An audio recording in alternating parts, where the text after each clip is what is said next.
Hi, so today we are going to be discussing the evaluation for negligence.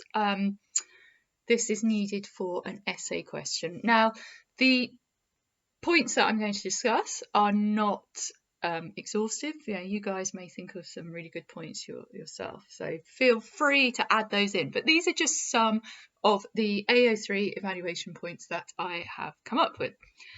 Okay, firstly, civil cases. Very expensive to bring. Solicitors and barristers charge hundreds of pounds an hour. If you're claiming personal injury, you can't get any legal aid. So either the claimant has to fund themselves, which, as I've just said, very expensive, or they have to use a no-win, no-fee firm. And the problem with using a no-win, no-fee solicitor or firm is that they take quite a large percentage of the winnings and they only take on cases that they think they're going to win. Second point that I've thought about is a claimant who brings a case against a big company is in a much weaker position. So if you have been injured and it's the fault of a big company, there are going to be problems because they are going to have a stronger legal team. They are going to have more money. So there's going to be what we call inequality of arms, where one party has less power than the other, and unfortunately that party is you, the claimant. So it could be argued there's not really a fair trial. Maybe it goes against Article 6 of the European Convention on Human Rights, which is the right to a fair trial.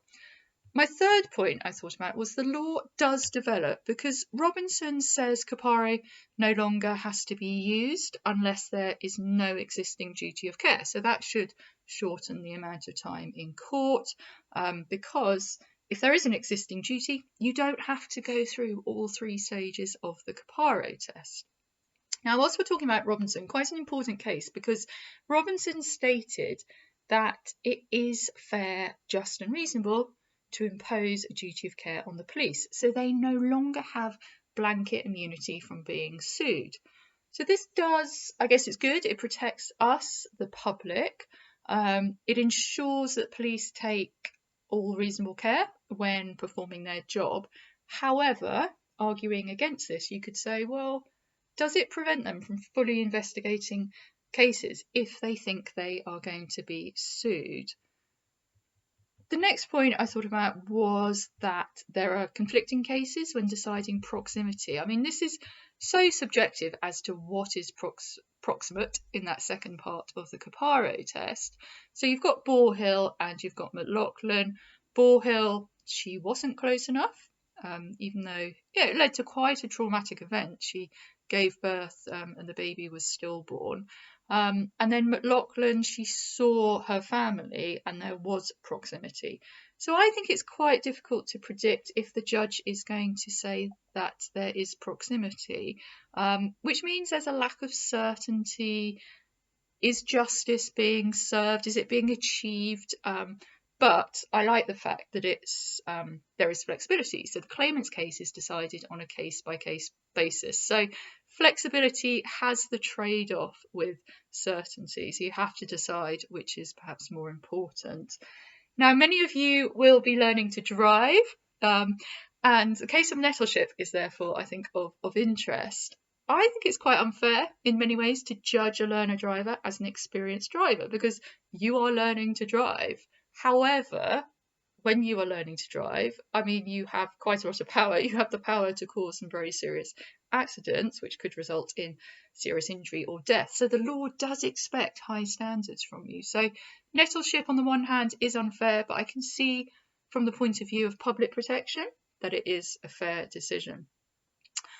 The judgment of professionals against other professionals, I think, is a sensible decision. So it is fair to judge a doctor against other doctors, children against how other children would have behaved. So I think the law recognises that children are not as sensible as adults, although in criminal law we say that a child is fully responsible to know the actus reus and mens rea of a crime aged 10.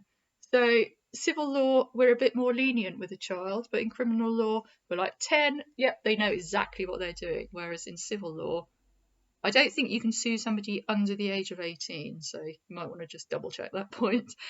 The eighth point that I talked about here is It is morally right that lots of risk factors exist, so I thought that was a good point, that a defendant should take greater care if the risk of injury is greater. I mean, Paris, blind in one eye, so of course you should take extra care, and they didn't, and then he became blind in the other eye. The fact that damage and harm mustn't be too remote, it's got to be reasonably foreseeable. Again, anytime you talk about reasonable in law, what do those words mean? It does protect the defendant from being liable, though, for something that was completely unexpected. So I think that goes in the defendant's favour.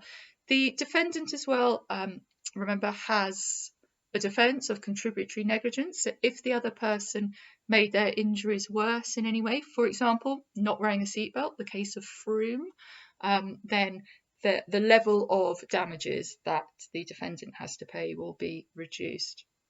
Possible reform, I mean, you could talk about maybe having compulsory personal injury insurance so that all citizens had to have that, but then again, practicality of that, how would it work? What would you do about poor people who couldn't afford to have insurance? And maybe greater use of ADRs should be encouraged, because court is very, very expensive.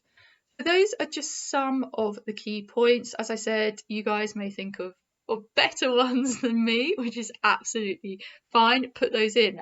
Sometimes when you're writing an essay, you think of things, you're like, oh, actually, I don't like this case.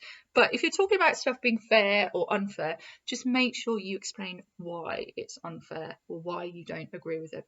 Okay, so we will continue soon with another video.